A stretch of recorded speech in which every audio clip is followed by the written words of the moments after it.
this is as full as I've seen this room in a little bit. So thank everybody for coming. I know it's not about me, but I can pretend a little bit.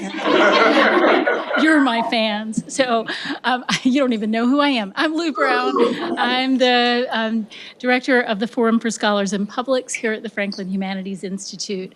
And tonight we have the pleasure of hosting this conversation highlighting Professor Gunther Peck's recent book, Race, Traffic, Antislavery, and the Origins of White Victimhood, 1619 to 1819. He will be in conversation with Professor Tamika Nunley. For tonight's conversation, they're going to talk for about 45 minutes, and then we'll open it up for questions from the audience.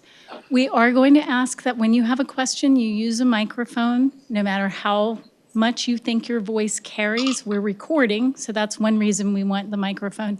And also, it's a little harder to hear in various parts of this room than you might anticipate. So wait for a microphone to get to you before you ask your question, please.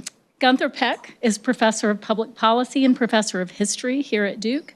His research focuses on the long history of human trafficking and its relationship to the evolution of racial ideology, humanitarian intervention, and immigration policy in North America and Europe. In addition to mentoring both history and public policy graduate students, he regularly teaches 4 undergraduate lecture courses entitled Immigrant Dreams, American Realities, U.S. Immigration Policy History, Historicizing Whiteness, Human Trafficking Past to Present, and North American Environmental History. His latest book, which we'll be talking about tonight, examines the historical intersections of human trafficking and race. As a community activist in North Carolina, he's also taken a keen interest in voting rights and understanding how and why citizens do and do not vote. And we'll talk a little bit towards the end of the discussion tonight about how the work in the book and that activist engaged work intersect.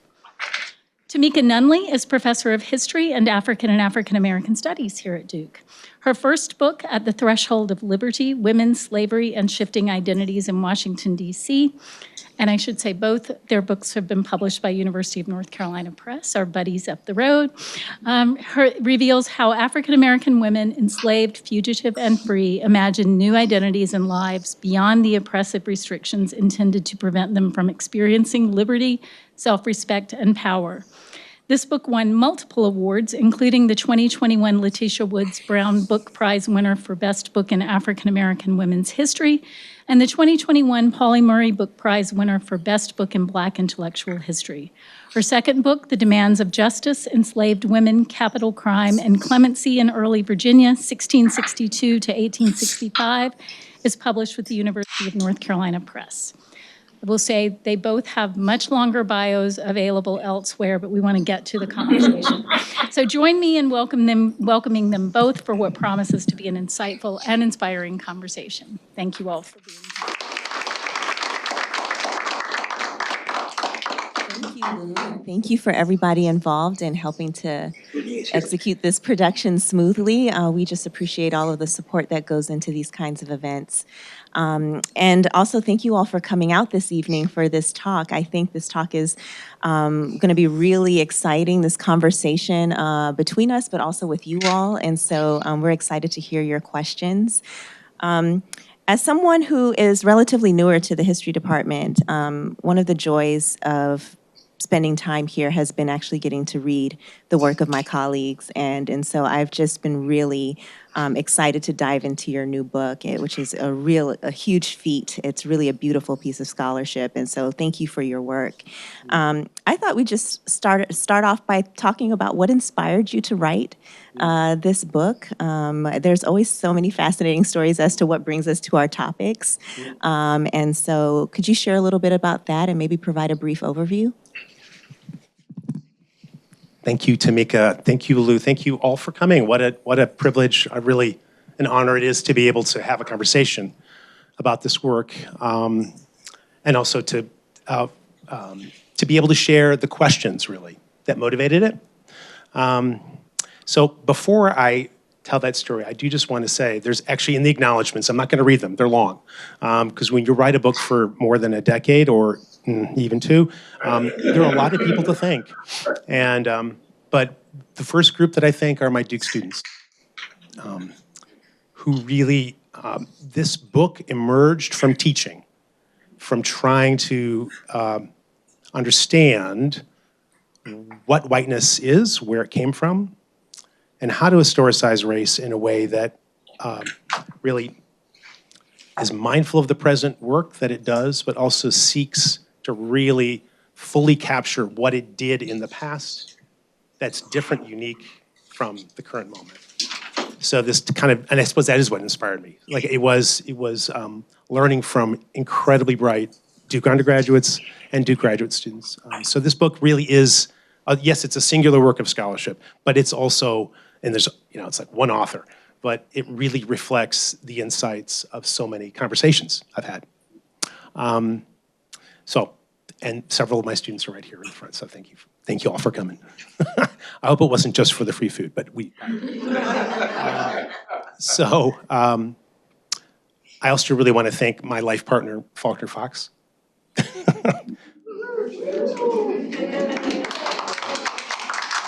Faulkner is, I say in the book, a ferocious activist, an inspiring writer, an incredible teacher. And I do say this book was the product also of just long, extended, sometimes hilarious, bizarre conversations about figures in history that were coming to life.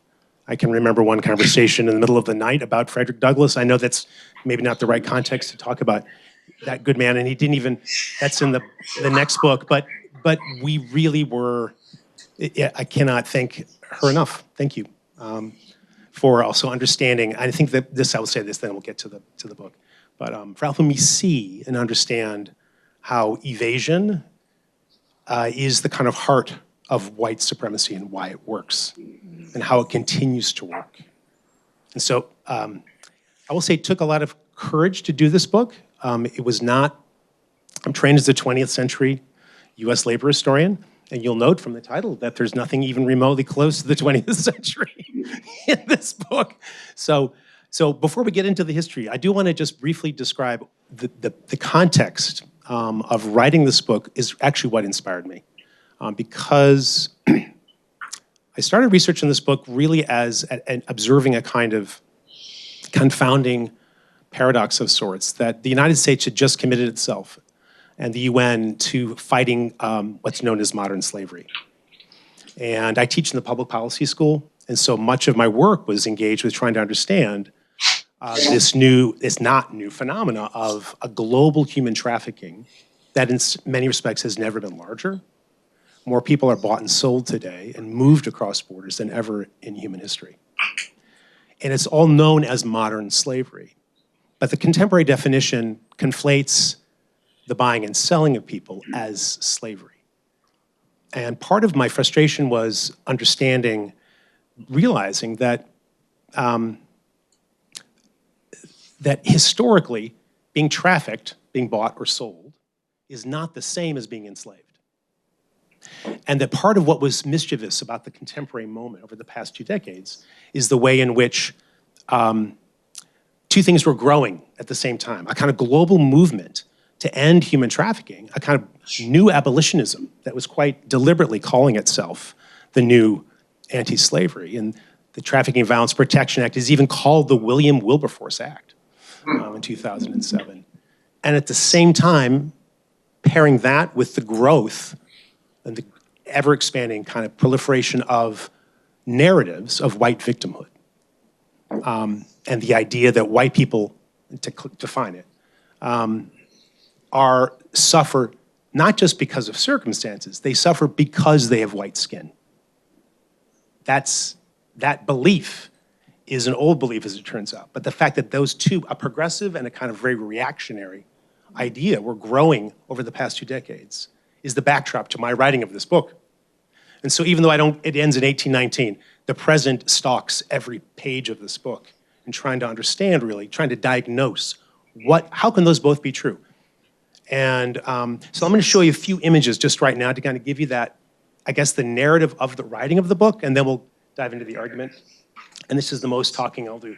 We'll get to the conversation. So I want to show, let's see, how do I do this? Yeah, this is a book that came out a few years into my research that was an attempt to understand how some white people in the past had been exploited. White cargo, the forgotten history of Britain's white slaves in America. It's a history of indentured servitude and servants who were in fact trafficked, bought and sold, used as specie, used to settle debts, and whose labor was not their own for the length of their indenture. But to call them white slaves was problematic and set me on a kind of motion of like, well, what were they known as? Who were they? And what was the work of white grammar? Because I really wanted to know who the first whites were to understand what work it was doing in the past. And that sounds like a very sort of empirical project, but it really was. I had a kind of zeal of the, well, we'll just find it in the archive. Be careful what you ask for. So anyway, this book got me started. It had a lot of good insights, but it was wrong in the way it framed. This book was also very important to me. Linda Colley, one of my teachers at Yale when I was a graduate student. And it's a history of captivity of British captives in the Mediterranean and across the Atlantic. But I just want to point out one thing. She describes the men and women who were bought and sold and trafficked in the Mediterranean as white slaves. The problem with that is, across the 17th and 18th century, none of them were actually known as white slaves in those records. They only became known as white slaves in the early 19th century. And this image captures it. This is a visual image, but it also highlights that sense of anxiety, of white anxiety, of a white hand being grabbed by looks like an indigenous person, and it's from a painting in the 19th century, after the fact, used as a kind of cover for the book. It's not to criticize Linda Colley, but it exemplified how historians themselves were not keeping track of, as well as they should have, of the work of white grammar. When did it emerge? Who was white, who was not? What work did it do? Now, those are very academic questions, but they're really profoundly important political ones to understand how this ideology, this toxic lie of white victimhood came into being. So let me be really clear at the beginning, too. White people in the past, people who look like me or who were known as white, many of them were oppressed, exploited, trafficked. Some of them, in fact, probably we would call were enslaved in the Mediterranean. But none were enslaved because they were white. That is the clearest, that's the foundational fact for the book. So this is the premise of white victimhood is that in fact they're suffering because they're white. So I'm going to show you, and that's really the lie that I'm historicizing, if you will, in the book. Let me show you. So the historians have not done their job. It was sort of an invitation for me to kind of be that annoying know-it-all about when people were using whiteness and how. This is a meme that blew up when I was finishing the first draft of the book. The Irish sort of are prominent. This was online. Why Irish Americans in an outrage? They were the first slaves, and they were treated worse than African American slaves. That most people don't even know that. The sort of hierarchy of pain that was being, boiling up in our politics. This is 2015, before the rise of, or even with the rise of then candidate Donald Trump. Seeking to kind of create white grievances. Not new, but it was growing. And of course, this is particularly provocative because it's over what? A Confederate flag. And then one more, and then I want to just, this one showed up in 2018. It's particularly egregious, sort of a version of what I will call white slavery abolitionism, which is the kind of sidetracking of the abolitionist movement into a very dark space. Here, the first slaves imported into the American colonies were 100 white children in 1619. I'll critique the facts just one at a time. There were no white people in the English language really in 1619, at least that were Christians or Europeans. The first whites in the English language emerged in the 1670s, but most of them in this moment are Muslims who are trafficked around the periphery of the Mediterranean, just for what that's worth. 4 months before the arrival, and this is all in reaction to the 1619 project and the great debate it created. Many were brought from Ireland where the law held that it was no more sin to kill an Irishman than a dog or any other brute. That's a quote from the 13th century, it's out of context. King James II, followed by Charles I, goes on, sold over 500,000 Irish Catholics into slavery. It is true that thousands upon thousands of Irish Catholics were dispossessed and were sold as servants. Some of them may have been enslaved, but they were not treated worse and more cruelty than Africans. That's just a misreading of the past. And they were the first indentured servants to settle Barbados. So, and then this image here, of course, in the middle is of child factory workers of Southern whites in 1901 from Lewis Hine, completely out of context. And the most egregious is here, in the 17th century, another sort of sweeping statement, the Irish were sold as slaves, and then they appropriate the Zong massacre, which is the massacre of 132 Africans who were thrown overboard, killed, murdered, for the insurance money that the ship captain received, because it was better to have the insurance than to have refuse slaves, so-called, that wouldn't have gotten anything in market. So all appropriated to white slavery. History did not cover it up and marginalized. This was a meme that had millions of hits. Leading actors in Hollywood projected it. This is actually, I noticed Liam McKee has written a book about this particular iteration in the more recent past. This is not in my book, but it informed the questions I was asking. And I think that I want to give you that because there was kind of this battle over history itself and the misuses of history that was really shaping how and why I wrote this book.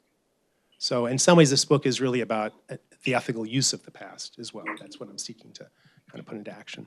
So I'm not sure I answered your question. I was long-winded. I wanted to show you some of the images. I will say also really quickly, this is, if you've seen the movie Taken, the human trafficking story also was in the guise of an emancipatory language. We have to stop modern slavery. And who is the victim? What do you know? It's a white female virgin, Liam's daughter, and he kills, I think, 27 people en route to emancipating her.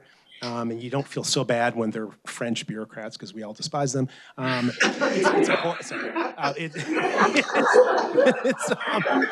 a kind of good. It's like crack. I mean, it's like some sort of drug to watch this. It's like violence. It's justified revenge and violence, and it's horrifically racist and misogynist at the same time. And this movie, I did research since I'm at the policy school too, on the impact of this movie on shaping popular perceptions of modern slavery. This tripled the awareness of the public's imagining of like, oh, is this a problem? You know, you're supposed to look for human trafficking every airport we go to now. This last one is, I also want to see The Long Hangover. I did a lot of work on the images in the trafficking and violence protection reports, which is, and this, even though white slavery is not mentioned, there's a clear pattern in racial terms on how trafficked labor is portrayed today. So sexual labor is almost always portrayed as white. White women are the victims of sex trafficking, despite the fact that most trafficked subjects are women of color and men of color. On the labor side, most of the images are of black. Even though, in fact, here's where most of the human trafficking is farm labor, and a lot of them are white. So these numbers are really almost directly inverted to the actual story of human trafficking today. And not surprisingly, sex trafficking dominates the coverage, even though it's about 20% of the total number of human trafficking cases today. So that awareness, all of that was part of what was motivating my desire to go deeper and deeper into the past. My policy colleagues thought I'd lost my mind, and that's okay. I'm an historian, and that's kind of my job. So, is to remind them, tell them sometimes that their categories of analysis have important histories. So, yeah. So I think what inspired me was not a desire to be like Mr. Know-It-All but to try to understand this paradox. How could anti-slavery be the vehicle for some of this mischief? And I think that's really the starting point for the book, and that led me into this much deeper history beyond the better-known abolitionist movement.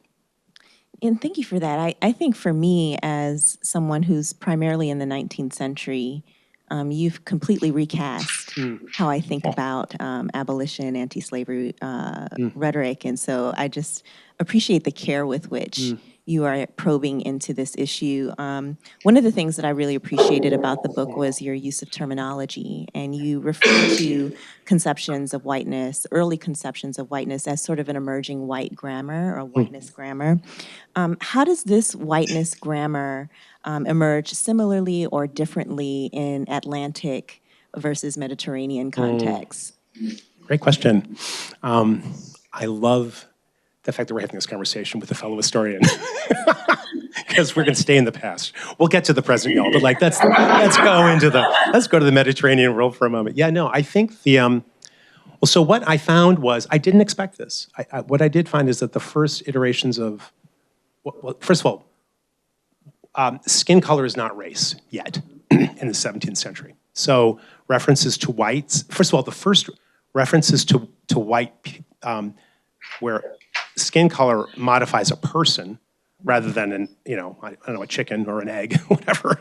Egg whites, there's a lot of egg white references in the early, are referenced. Yeah.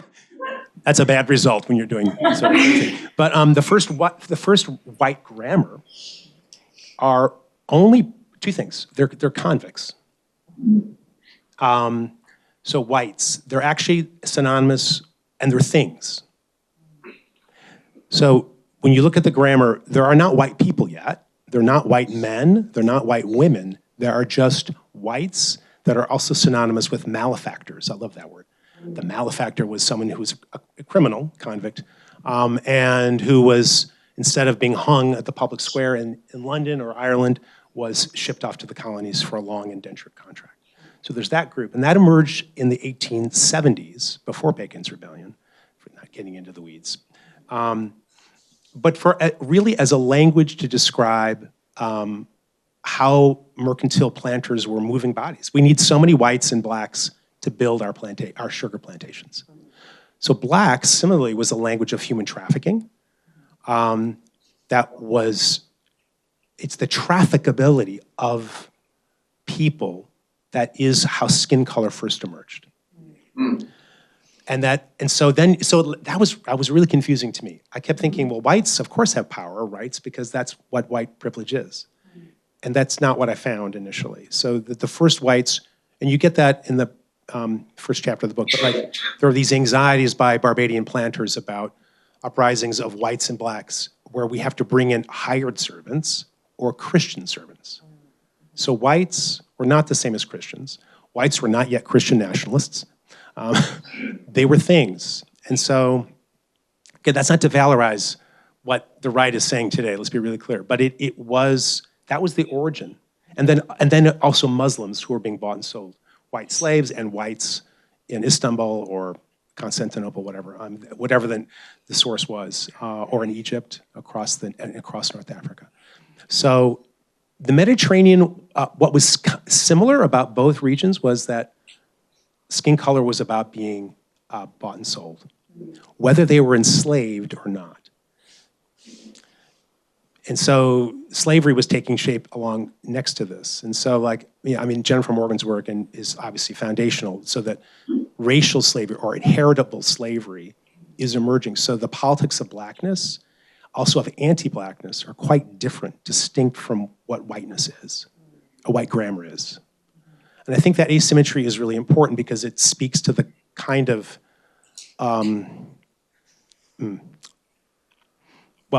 the ways in which skin color, it has had a very different political history for what become known as white people and for black people. And that difference matters. So the fact that whites and blacks were sort of things doesn't mean that there wasn't profound asymmetries between them. So I want to make that clear as well. But from that early, there weren't yet white rights. The other thing the grammar, paying attention to the grammar really taught me was, so white peoplehood takes time to emerge. And if I were to jump ahead, like literally, you won't find white people in the 1670s yet. You find the first references to white subjects is late 17th century, early 18th. And the idea of a white race is really that would unify all people who have light skin doesn't come until quite a bit later. And the idea that really makes that powerful is not white skin, but white suffering. It is this idea that white people all suffer because of their white skin that is really the lie that creates the white race. So that's that. Yeah. I'm jumping ahead in the book, but that is that. I also did not expect that to find that. So. Well, I think that's actually the perfect segue to talk about white victimhood. Yeah. At what point do we see white victimhood come into play as an important political sentiment? And how does class shape these moral attitudes about whiteness? Awesome question. Yeah. So victimhood is not, so this is where this, if I were to critique my own book, and I will, because I can do that. Victimhood is not a word that pops up. This is my discovery, I guess I would say. It's a way of understanding. I suppose the closest to it is this idea of white slavery. So that does begin to emerge in language and also as a way of describing some of these trafficked actors and circumstances. But it's not yet really connected to an idea or an ideology of white victimhood. The first reference to, I guess, what we would call white victimhood and racial rights with having white skin that I could find was in 1703. There's obviously benefits to being white with white skin. Back up. But it's for Christians. Like Christianity was the perfect vehicle to enslave and conquer people in the name of saving them. It didn't need white supremacy as we understand it. So that's just like, it comes later. So in any event, but in 1703, Attorney General of Great Britain writes a letter, an anxious letter to the governor of Barbados saying, I'm hearing reports that there are white slaves on the island, and he's concerned, I could quote it, but it's in the book, that they not be arbitrarily dismembered without some form of proceeding. Arbitrarily dismembered. Now, if there's a form of proceeding, you can be arbitrarily dismembered. And that unfortunately is exactly what the condition of slavery was, and throughout its history. You could murder your enslaved subject with impunity. If you were a servant and you were bought and sold, you had to have some form of proceeding starting in 1703. Although servant law had already been on the books, effectively most servants were not able to challenge or to use it in the New World. And so, and if they did, they were Christian servants with rights. So the first laws seeking to restrain inhumanity among planters, which is great. The language of humanitarianism is also just totally embedded in this story. So who is deserving of humanity? Christian servants are. White servants not. Until 1703 and the beginning of the 18th century, you see that emergence. So that is the beginning of what I would call white victimhood, but it doesn't become a full-blown ideology. Well, it starts really, fiction writers are key. They imagine a white suffering, they portray it. Afra Bain is a key actor there. In an anti-slavery, David Bryan Davis calls it the first anti-slavery protest. Or Orinoco, who is the noble black savage who was enslaved, but the real villains there are white slaves. So unfortunately, a lot of what we thought of as anti-slavery or abolitionist are actually doing a different type of work. So I didn't answer your question that directly. Can I ask you a follow-up question to that? It's kind of messy. So then do Black Christians trigger the demand for white supremacy and white rights? That's a fantastic question. Over time, yes. I think that's a key. So jumping forward. That's wild. Yeah. So one reason why religion is increasingly inadequate is because of Christian slaves who are Black. And getting free because they're Black and baptized. Baptized, right, and making demands on their masters in the name of Jesus it's the radical Christians, Black and sometimes white, that are in some ways the most interesting and inspiring actors that I talk about throughout the book. Some of them are well known, Phyllis Wheatley, of course, and Aquilano, but also some of these Quaker radicals, man. what to make of. Yeah, Thomas Lurting, you never heard of him. He was this angry, kind of alcoholic English sailor who became a Quaker and then sort of dedicated his life to resisting impressment he would get on a boat and then he would tell everyone how to resist nonviolently British imperial rule.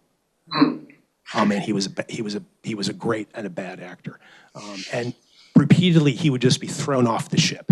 And then he would get picked up and impressed by someone else, which was another form of unfree labor, and he would do the same kind of work. Finally, he was captured by Algerian slaves, Algerian sailors, and instead of selling them and enslaving them and then selling them, like most other sailors were asking, he became a target of the British and the Spanish Armada because he was bringing them back to North Africa to set them free, and he did. And then his king demanded payment for having given away his property. But people like that were really messing with the foundations of the British Empire, which was a human trafficking empire. I think that's the other kind of, it's not just the Africans, it is the African slave trade, to be sure. And it's the trade in convicts, and also the trade in servants. And throughout the Mediterranean and Atlantic worlds, you have to see those relationships to understand how and why it became such a powerful system, and also where the resistance was coming from. Yeah. So I'm going to ask two more questions and then open it up to you all, because I'm sure you all have lots of burning questions. As someone who largely writes about race and gender in the 19th century, I tend to associate white victimhood with white women. And you tell a much more complex story about women's relationships to grammars of whiteness. Can you tell us how gender and sexuality informed the evolution of white victimhood? Yeah, fantastic question. So it's emerging in the same way. I think this story is,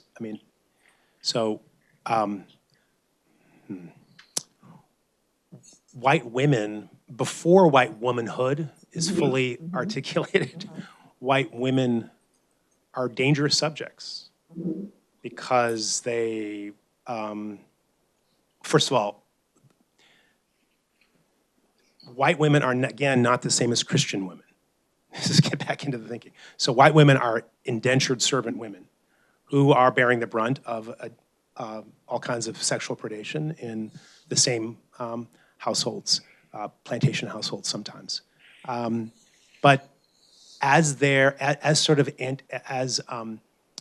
idea of a white race is gaining power and the idea of white victimhood, it is in the body of a white woman that is best sort of literally imagined in fiction and then sort of demonstrated in person. So you get these white women are both being policed, white indentured servant women are being policed, subject to all kinds of corporal punishment in law, 40 lashes, stocks, everything else, if they have sex with a black subject, or if they get pregnant and they have a child, even by their white master. So there is an incentive. It's not the same as racial slavery by any means, but if they get pregnant by their master, their terms of service are extended and their child is an indentured servant to the age of 21. So that's not the same as racial slavery, but it's akin to it. So white women are really, they're policed subjects as much as they are like exemplars of white privilege. So both are going on. It's a very confusing picture. And I would say this about the last thing about whiteness as it becomes an ideology, away from it, not just a grammar, but an idea that all white people share something. It is deeply unstable from its inception. Because it's trying to do two things that are really somewhat at odds. It's trying to divide white people from black, people of color. It's trying to police people of color. That's our more familiar idea of white privilege. It's also trying to police the unruly white, or those trafficked whites, I guess, from an older time period. And to do both means whiteness is sort of an unequal question. It's a question. Which whites? And so I talk about alien whiteness. This is a whole category of subjecthood. And white women are actually kind of like alien whites until they're not. So in the 1741 Servant Slave Rebellion, some of the most extraordinary figures, Peggy, who's the I guess you would say, she's the lover. She would have been the wife if there had been marriage between a servant and a slave. And Caesar, the leaders of this rebellion against British rule, and there's this arson conspiracy. Jill Lepore has written a terrific book about it. But what is so interesting about it, when I went through and looked at closely at the language of the confessions, and Daniel Horstman, the prosecutor, wanted people to confess to a plot to kill white persons. He wanted the conflict to be about basically a narrative against whiteness and white peoplehood, which would be white victimhood. Yeah. And a lot of the accused enslaved Africans said, yes, it was all a plot to kill white persons. And what was their punishment? Transportation out of the colony of New York to someplace else. They saved their lives. But the ringleaders, 19 or so of them who died, their confessions at the stake consistently refused the language of race. Only one of them uses it. And instead they said our plot was to kill masters. Or our plot was to gain our freedom. It was an anti-slavery story. And Peggy is one of the most, she refuses consistently every offer to entice her to save her life. So I think there was resistance of a kind that I was really struck by in that moment, a resistance against this emerging racial order. And white women are key actors in that.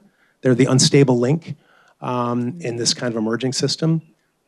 But white womanhood is what is used to kind of sacralize the white race and make it something that, basically white men will fight and kill others for. So it's a Faustian and horrifically unequal bargain for white women from its inception. Wow. And this will be my last question, and we'll open it up. So here we are at the semi-quincentennial. So how does race and anti-slavery shape the contest between Britain and the North American colonies? How did the enslaved people at the time shape the anti-slavery possibilities of the revolutionary moment? Wow. Thank you. I just have to say, one of the great things about this conversation is I'm belatedly, but finally reading your incredible work. I mean, it's so good, Phyllis Wheatley. You want to know about Phyllis Wheatley? This is the person who produces that story. So thank you for that. But yeah, so Phyllis Wheatley I'll answer the second question first. That the enslaved and the trafficked, different groups. Some enslaved were trafficked, but some were not. And not all trafficked people were enslaved. But they are there's a convergence. But both groups were shaping and building a kind of a radical anti-slavery that really did challenge imperial power. And I think one of the things that I discovered that changed my understanding of the abolitionist movement, we sort of think of anti-slavery and abolitionism as being one and the same historically, and they really were not. Anti-slavery is a much older ideology. It was a currency of sovereignty itself. If you changed nationalities, you used anti-slavery to do so. I was enslaved by the English king, and now I'm a subject of the Spanish Empire. Okay, that's what's literally in the language. People used anti-slavery to profess loyalty to a monarch. So what's extraordinary about this moment in the 1760s, leading into the revolutionary moment, is that the trafficked are investing anti-slavery with this. Actually, I call it the anti-trafficking radicalism, because it is the experience of being bought and sold. And that the kind of sundering of bonds. This is so foundational to what Phyllis Wheatley's power is as a young poet. She was an enslaved African woman who wrote this amazing volume of poetry and kind of imagined the U.S. nation as an anti-slavery nation before it was a nation. And she was so effective that she kind of, Voltaire and others began taking credit for her, thinking of her as a genius, but, occasioned the wrath of Thomas Jefferson, who had to insist that she's not really a genius. She's just a Christian, which is supremely ironic. A very, but her ability to kind of get under the skin of Mr. Jefferson, it speaks to her power of her imagination and her ideas, and also a much larger cohort of people who are imagining empires and nations as essentially anti-slavery, meaning abolitionist spaces. And so in some ways, like the thing to be explained is that's an extraordinary accomplishment. It wasn't elites deciding, oh, we have this humanitarian obligation. It was the trafficked and the enslaved that were really inventing that discourse. So, and then others were variously hearing it or misinterpreting it. That's kind of how I argue it. And white victimhood is seeking to co-opt that. White victimhood as an ideology essentially is a form of theft. It steals the anti-slavery idea and grafts it onto white privilege and divides white people, rich and poor whites, as well as people of color and whites. It's an old divide and conquer idea. It's not new. I'm not the first to say that, but I did see it happening very clearly. And it becomes hegemonic. Whiteness becomes hegemonic when plebeian subjects like Peter Williamson and other characters in the book begin to use tropes of white slavery or white suffering or white female victimhood. That's what really makes it powerful. And that's led to a kind of unfortunate tendency in the historiography to kind of blame working class people for the invention of racism. And if we think about it today, this will get us to the present. We hear white working class, what's the next word you're going to say? Well, a lot of times it's white working class racist. Right. And there are plenty of white working class people who are racist, let's be clear. But to presume that working class people invented racism is just, it was an elite global discourse used to build power by trafficking people. That's where it came from. And in some ways, the rupture is the abolitionist movement and the Civil War and the lived, profoundly powerful storytelling of enslaved people that made it impossible to refuse to recognize their Christianity, their subjecthood. And so it absolutely is. It is Black Christianity that means that that white slavery has to be invented. Yeah. And we have a couple minutes before we hit our time, but I have a follow-up question. So in the primary sources for the American Revolution, a lot of the newspapers talk about sort of the patriots invoking slavery and bondage to the crown. And I imagine, right, I think about sort of the resonance of that kind of phrasing around slavery and being in bondage to the crown. I'm curious to hear you maybe say a little bit more about the afterlives of indenture.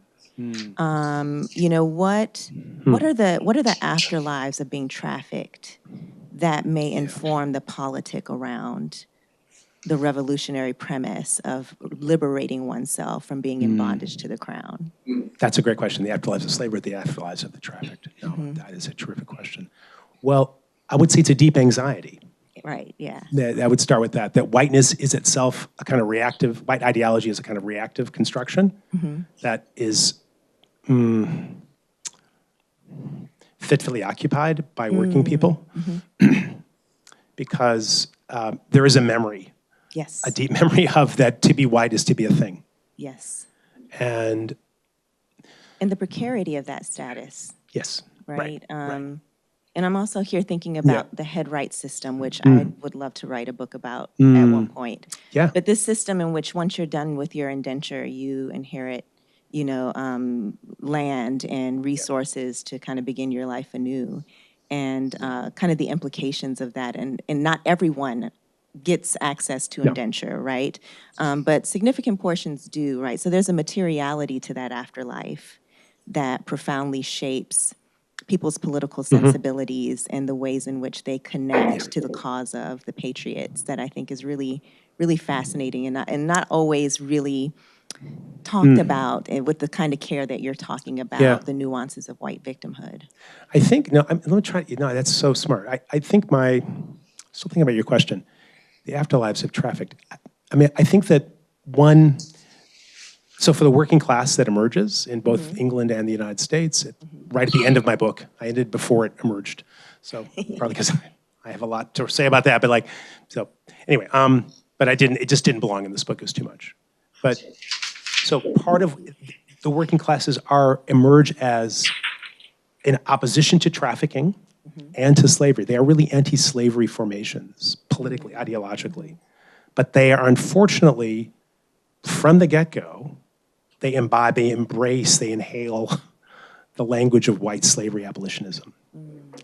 And so I wouldn't say they're corrupt from the get-go, but it's fraught. They're thwarted from their emergence politically. And so the afterlife there is an anxiety about being trafficked or enslaved, which leads them, unfortunately, to find common cause with African Americans or African freedmen or African enslaved, maybe or maybe not. And so this gets us to the territory of, my good friend and colleague David Rodiger, where the dilemma of being Irish American in American cities in the 1830s and 40s is: do you find common cause with African Americans, or do you join the Democratic Party and gain power as a white supremacist? And Liv has worked on that in her own research. So anyway, so you know what I'm talking about. Sorry. So I think there's a memory of oppression, and then there's also an effort to rectify that is divided from the get-go. I think that's what's sort of thwarted about it. But it's also open because it can flip. Some of the earliest white slavery abolitionism, gets into difficult terrain, but for me. But Peter Williamson is a figure in the book. I'm sorry, I'll stop talking. But he is the first sort of plebeian figure to really embrace white suffering. But he does it for a particular purpose. He wants to screw over the merchant class in Aberdeen and Scotland who were trafficking children to the colonies. And he's just resolutely, he is a political radical. To call him a white supremacist would sort of miss the mark. He's not that yet. He is a political, and he's using whiteness to kind of build a sword or an axe against political authority, against racial capitalism even, weirdly, in Scotland at the time. And so I think the political uses of white suffering are not unitary or unified either. They have politically, sort of the question becomes, how are white people who are known as white, who become known as white, how are they supposed to use their victimhood? What are the options for them? What are the choices that, and do other actors listen or not? And this gets us into the contemporary terrain, but I think that there are lots of ways of there are lessons for liberals and progressives in this story that are not particularly comfortable ones. And there's definitely a critique of the right. I mean, the right's unreconstructed. They've been saying the same damn shit for more than a century. They're incredibly unimaginative, and they're just recycling the same toxic lie since 1820. It literally is the same narrative. White people are enslaved by... More than half of white people today think they are more oppressed by their white skin color than African Americans. So that's a foundational fact of our political culture today. So, so getting into the present. So let's, thank you, and thank you for your scholarship, and and so let's open it up. We got a hand already. I don't even know where to begin, honestly. So I kind of have two questions, and I'll just try and spit them out. Yeah. The first one is, in light of what you were sharing about white women being indentured slaves. Indentured servants. Indentured servants, Yeah. Thank you. Because it's hard to keep track of all that. Yeah. But this is during what we typically know of as the period of time that when Africans were being enslaved, right? Yes. So I'm feeling like I have to reframe slavery because of that, because we don't talk about that. I was never taught that. So now I'm trying to reckon with what I have always thought as exclusively Africans being enslaved and make room for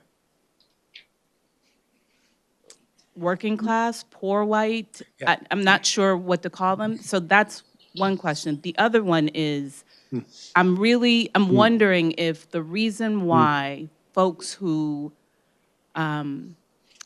confess to wanting to overthrow their master, I think that's how you put it. To kill their master. To kill their master, that's more direct. Yeah.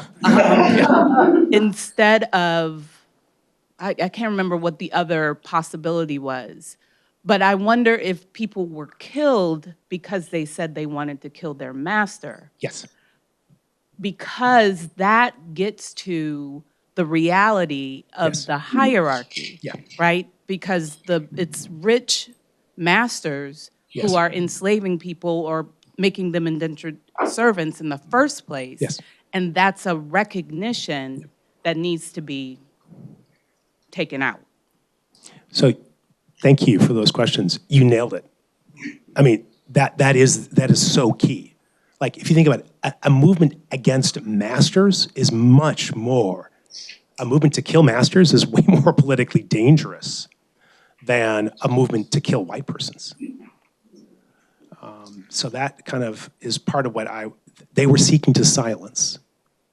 So I think, but back to your earlier question, which is also I'm so sympathetic to, and I struggle with this in the writing of this book.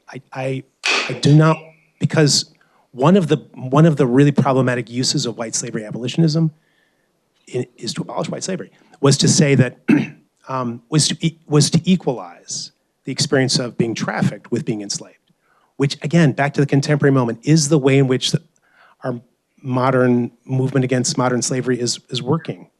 And there are certain benefits to that, but the problem with it is that they weren't equal. Racial slavery and heritable slavery through the status of the mother is a much more systemic, like profound type of enslavement of an entire people. Whereas for indentured servant women, it was, I mean, at its best, it was temporary. And so there was the hope for freedom dues or something at the end of it, or for their children, the very least that their children could be born free.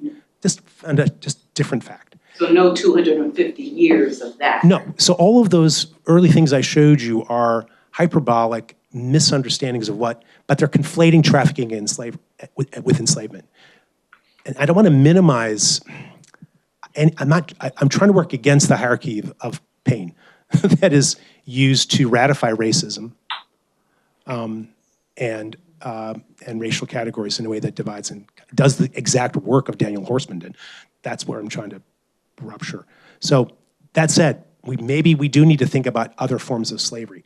If I were to say that, sorry, but in creating my index, I struggle with this. Do I put white slavery in the index? Because it makes it sound like it's true. And the first time I gave a talk on this, there was a white supremacist in the audience, and he said, "So you're saying that white slavery is real?" I said, "No," and so I had to clarify. It was good. I'm glad he was there, because he made me have to think about, what am I doing wrong in my language? And so my answer was, no white people were enslaved because they were white. The white indentured servant woman is not being oppressed because she's white.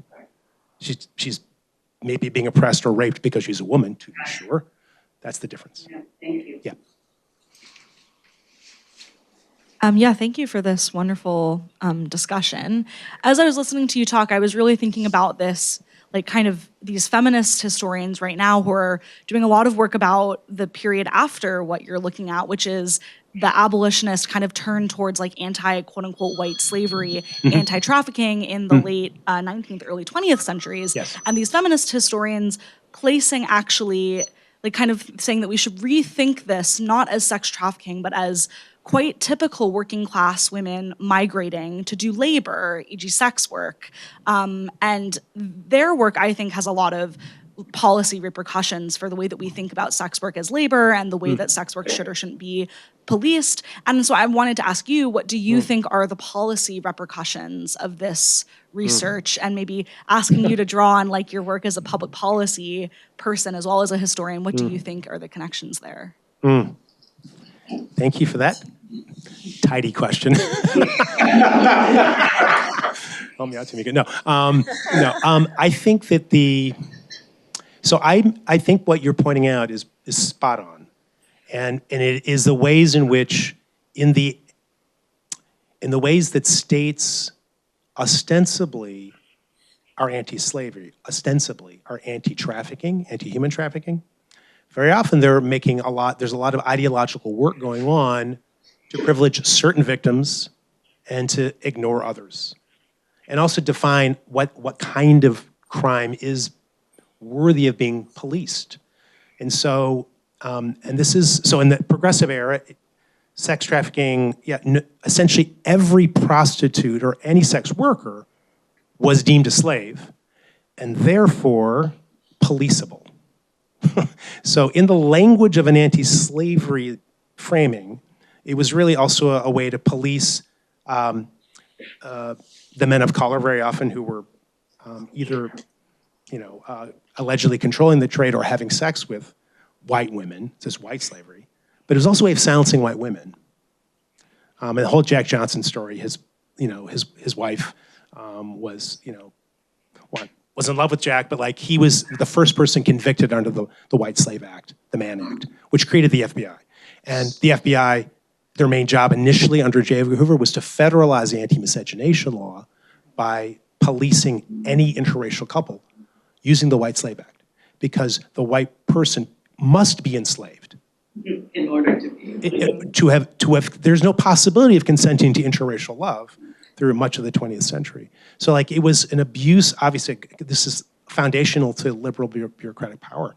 So that's a pretty nefarious story that comes out of it later. But I think, so I'm also, the policy implications today are, I think we need to shift the focus in the modern slavery story away from a politics of rescue, which is really how it's set up.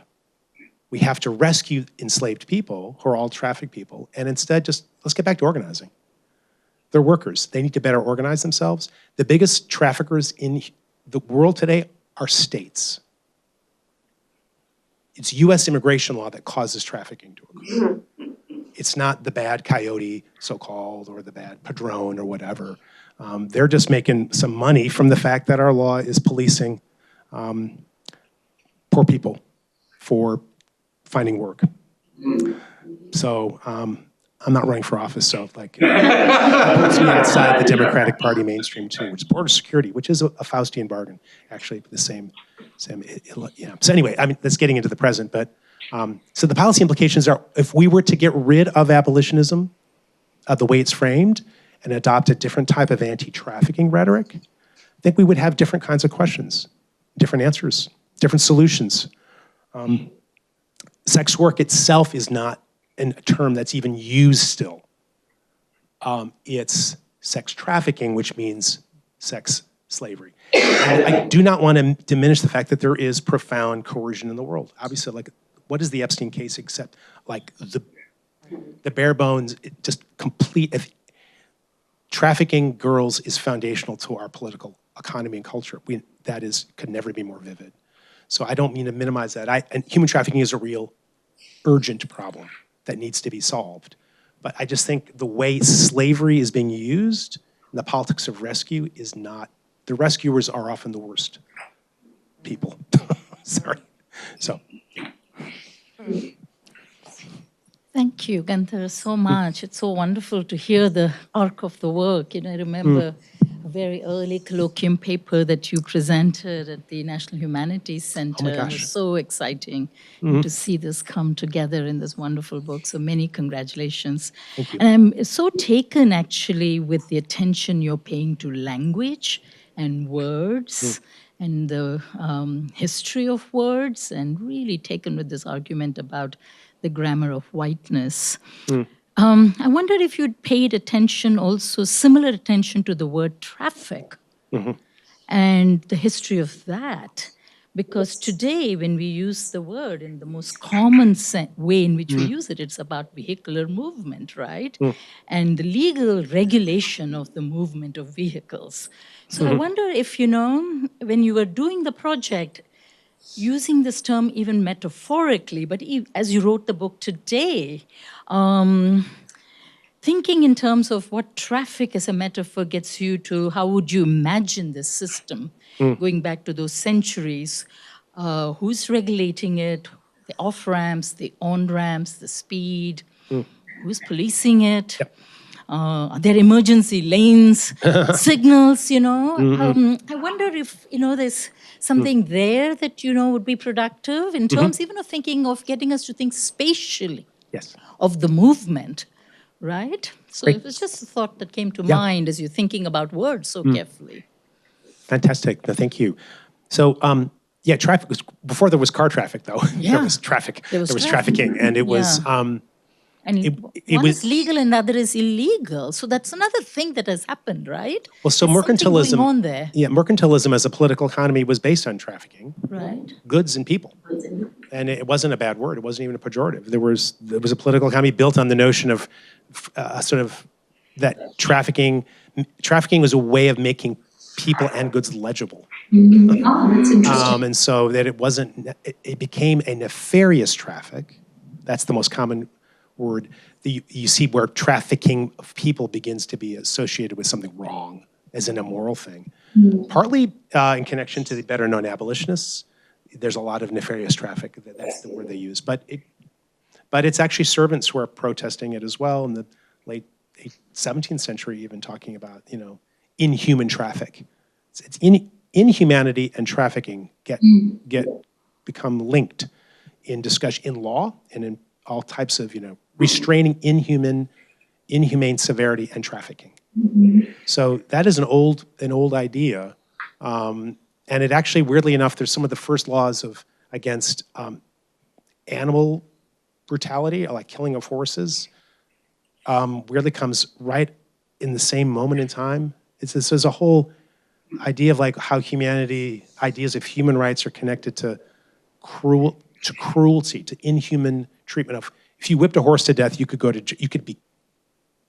became a felony in the 17 teens in London, which is just weird to have that whole story going on at the same time. So there's a longer history that I don't get into in the book, but it's a great question. Spatially, the big change and the reason I ended the book in 1819, and the reason 1819 is it's really the abolition of this African slave trade that is the key foundational fact to end this story. Because when the global trafficking then becomes less oceanic, it's not as if that goes away, but the slave ship or the servant ship is less the vehicle of trafficking, and it becomes this internal trade in the United States. Or, for that matter, within the British Empire, indentured servitude becomes the foundational form of trafficking. They don't stop trafficking. There's no outlawing of human trafficking. The British Empire remains foundationally an empire of human trafficking throughout the 19th century, even with emancipation. So that's why they have a transactional emancipation. I think the last payments out to the heirs of slavery was just a few years ago. Think about that. Wow. The ancestors of enslavers were still being paid money for the emancipation of enslaved people in the 1830s. So to me the trafficking story is a rich, and I need to do in this next project a lot of careful work on how its meaning changes. But the big shift is away from oceanic into national interiors. And race also shifts with that. The nations and races become more coterminous after 1808. Big history. I'm kind of going back to the first question because I'm curious about the children of indentured white women being born into indenture, but then being freed at 21. And the children of enslaved Black women having in perpetuity the conditions of enslavement. Like why? Like where's the hair splitting articulation of why this person gets this and that person gets that, if not race? So, great question. So I want to be clear. I'm not saying that race, this is tricky, I guess, to say. Whiteness as a race has a particular origin and purpose which is distinct and different from the Black race. It's doing different work in time. And so the kind of conundrum for enslaved African women is different by law in the certainly clear by 1661, like it's in the colonies, in the American colonies. And probably before that. You get differential punishments between servants and enslaved, starting really 1820s and 30s. The John Punch story is the enslaved African who was he ran away with two Europeans, and the European servants had their terms doubled, but John Punch had his to be in perpetuity. He became a perpetual servant, is actually the language, effectively. So, those eight, what I think the point I want to make, though, is that it was an alliance of trafficked and enslaved where the power of the law is being really also being focused, not just against enslaved. So those punishments against white indentured people or white convicts, it's when the malefactors, is when they are teaming up with enslaved Africans. And so a lot of the differential punishments, they're both getting punished, but it is a form of racism to only have your term doubled. Articulated in that way. Yeah. So the white race as an idea is really fascinating. It's just so many different versions of it in this early 18th century. Like there's literature, travel literature describes a white race in the upper reach, finding a white race in the Congo River basin, finding a white race in China, finding a white race in every continent. Every continent has a white race. None of them are Christian. None of them are European. It's just a way of making distinctions among different groups of people. Mm-hmm. But blackness has I'm not writing a history of blackness here. There's much better work than mine out there, thank goodness. But yeah, I think anti-blackness is a foundational fact really throughout the story I'm saying. I'm not sure I would call anti-blackness racism quite yet, because blackness was not even a race yet, at least in 1619. That's what I found. And I mean, it takes time to articulate. It happens sooner than white victimhood does, but they are related ideological constructions. So white ideology is seeking to discipline the poor white. That's the main takeaway. Yeah. What do you think of that one?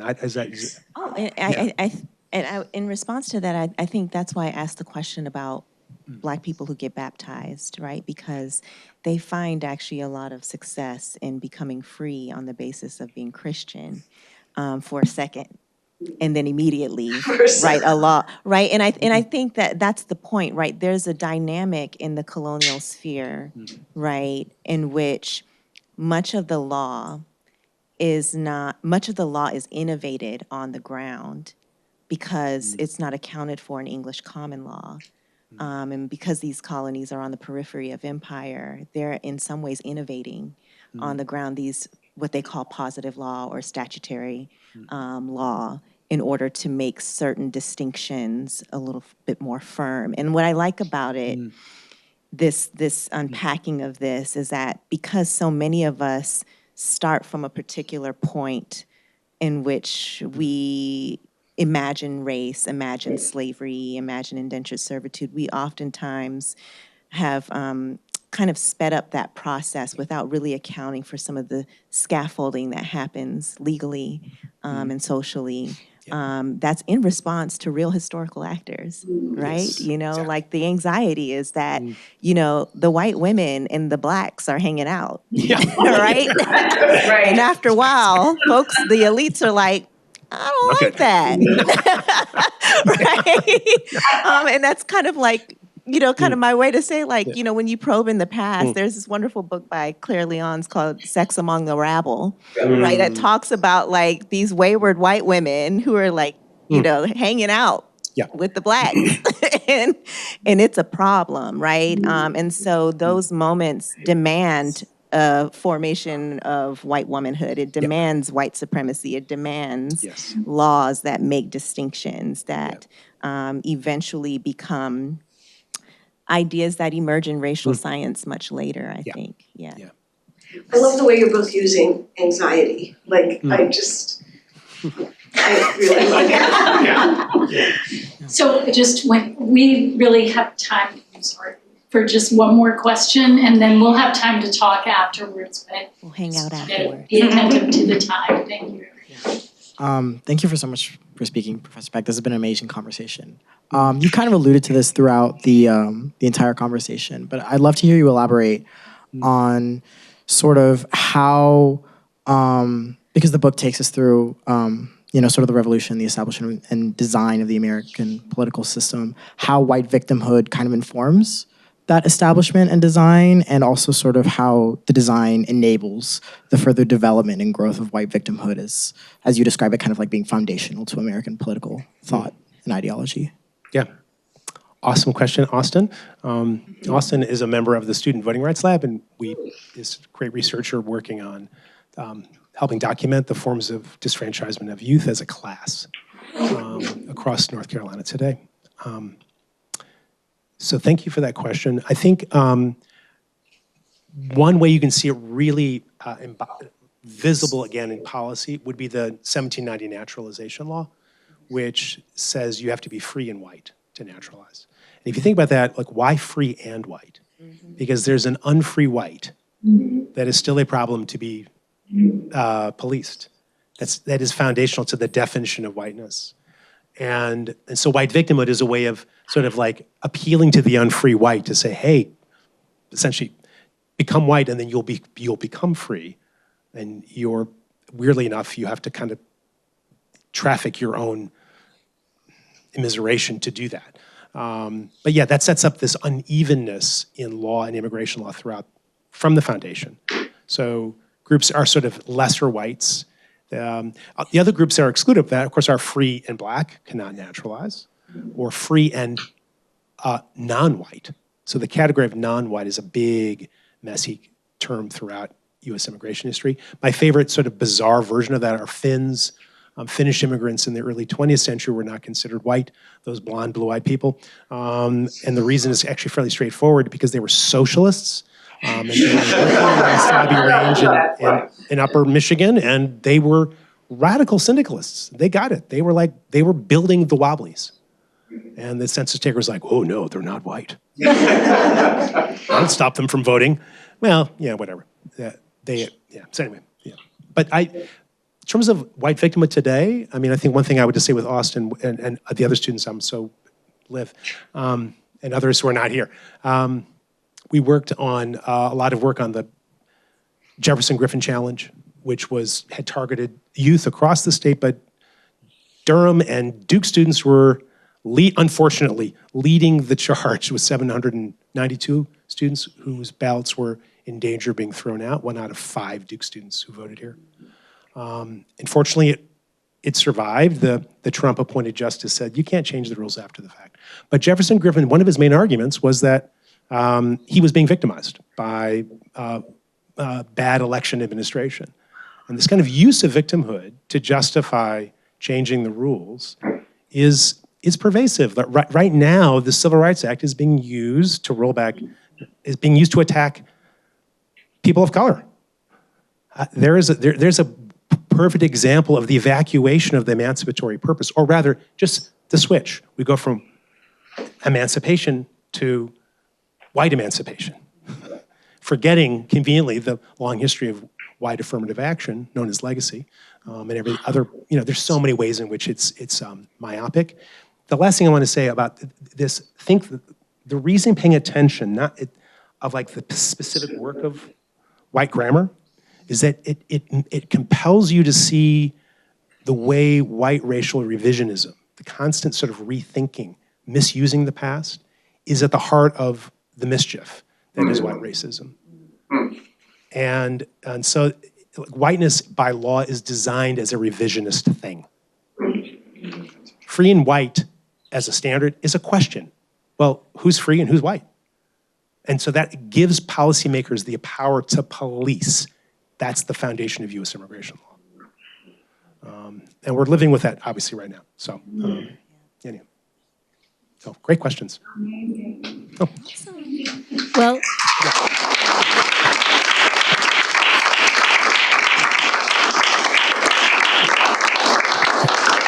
and I just want to close by saying thank you to both of you. Thank you to everyone here. It takes community to make these kinds of conversations happen. It also took they didn't just show up 5 minutes before the event, and with a few notes they'd scribbled out.